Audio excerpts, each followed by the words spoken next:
দাদু ভাই আমার, কারবালার কথা আমি আপনাদের বলবো। এই জীবনে আমার আল্লাহর অশেষ দয়ায়, দয়াল নবীজির তোফায়েলে, আহলে বাইতে রাসূলের বরকতে কারবালার ময়দানে যাওয়ার সৌভাগ্য আমার আল্লাহ আমাকে দিয়েছে। যেখানে ইমাম হুসাইন শহীদ হয়েছে, যেই জায়গাটায় ইমাম হুসাইনের গলার মধ্যে ছুরি লাগাইয়া ওনাকে শহীদ করা হয়েছে, ওই জায়গাটা দেখার মতো সৌভাগ্য আল্লাহ আমাকে দিয়েছে। যেই জায়গাটায় ইমাম হুসাইন তিনার পরিবারবর্গ শহাদায়ে কারবালা, যেখানে গিয়ে তাবু গেড়েছেন, কোন জায়গায় কার তাবু, কোন জায়গায় ইমাম হুসাইনের তাবু, কোন জায়গায় অন্যদের কার কার তাবু, কোন জায়গায় জয়নুল আবেদিনের তাবু কোন জায়গায় ছিল, সবগুলি জায়গা আলাদা করে এখনো চিহ্নিত করে রাখা হয়েছে। যেখানে মাল সামানাগুলি রাখা হয়েছিল, ওই জায়গাগুলি এখনো চিহ্নিত করা আছে ইরাকের কারবালা প্রান্তরে।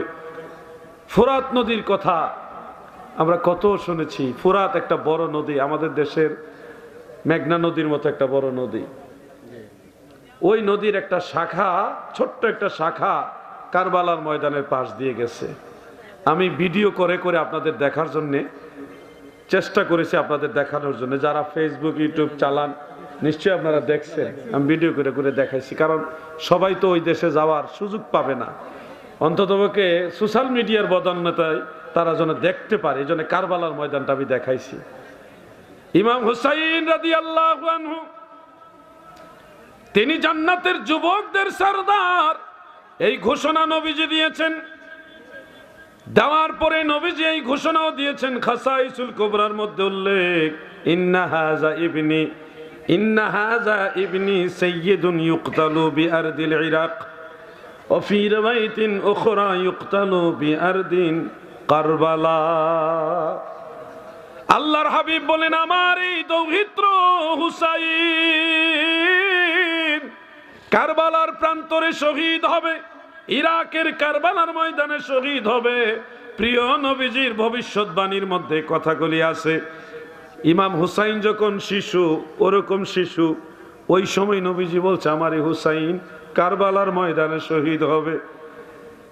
যখন ইমাম হুসাইন মদিনা শরীফ থেকে মক্কায় চলে যাচ্ছে, মদিনায় থাকবে না, মক্কায় যখন চলে যায়, কয়েকজন সাহাবী ওনাকে বলেছিলেন আপনি ওদিকে যেন না।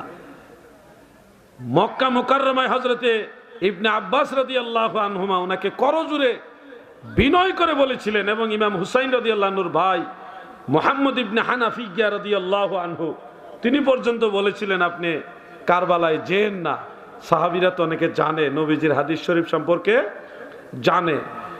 যখন মক্কার গভর্নর ইমাম হুসাইনকে বাধা দিলেন আপনি যায়েন না, সবাই মিলে সামনে দাঁড়ায় গেছে আপনি যাবেন না, তখন ইমাম হুসাইন মুস্কি মুস্কি হাসে আর বলে, আমি কি আমার নানাজানের পবিত্র জবানের সেই কথা বাস্তবায়ন করব না?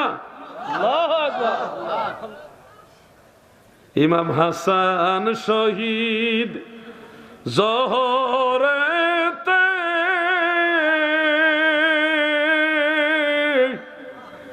ইমাম হুসাইন শহীদ কারবালা।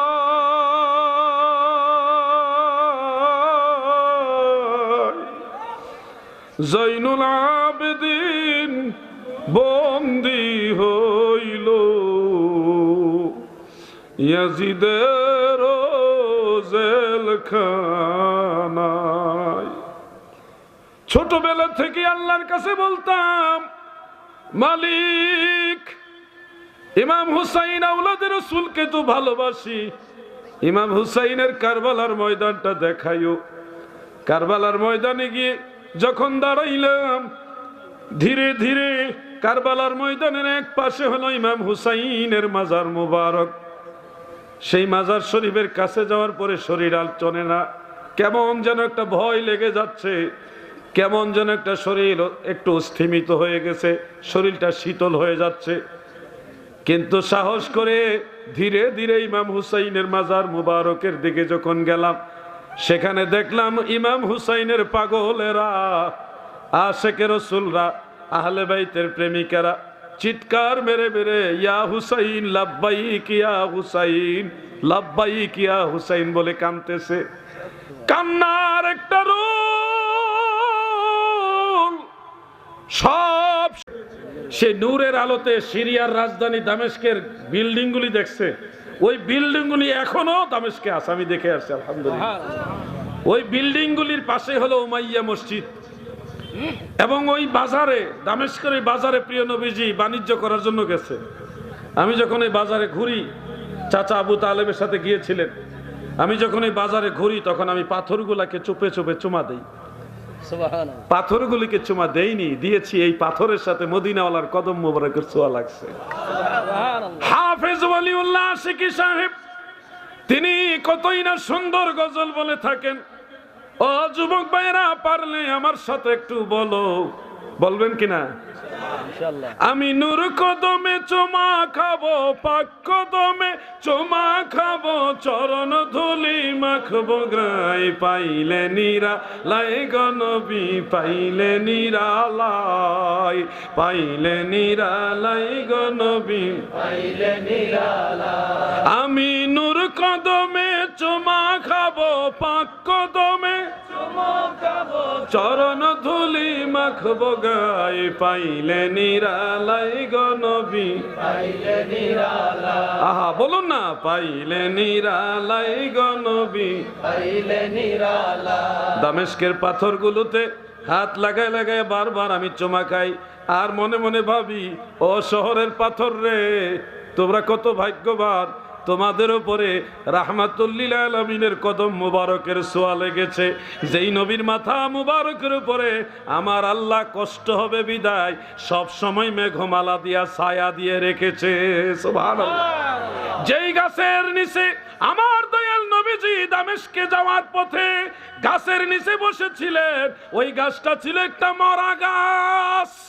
ওই মারা গাছের আশেপাশে বিশ্রাম নেওয়ার জন্য খাজা আবু তালেবের বাহিনী যারা ওখানে অবস্থান করেছিলেন, আমার দয়াল নবীজি ছিল সেই বাহিনীর মাল সামান আর পাহারাদার।